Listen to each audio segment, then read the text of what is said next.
Hi guys, this is Josh here, and today I'm going to show you on how to charge your D18 Smartwatch. Let's go!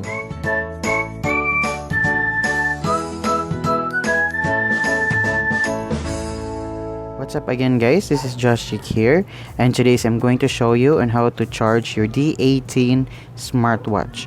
Alright, so this is our smartwatch, and all we have to do is we just have to remove the strap on top. Okay, and as you can see there are two pins. Okay, so let's just try to zoom it.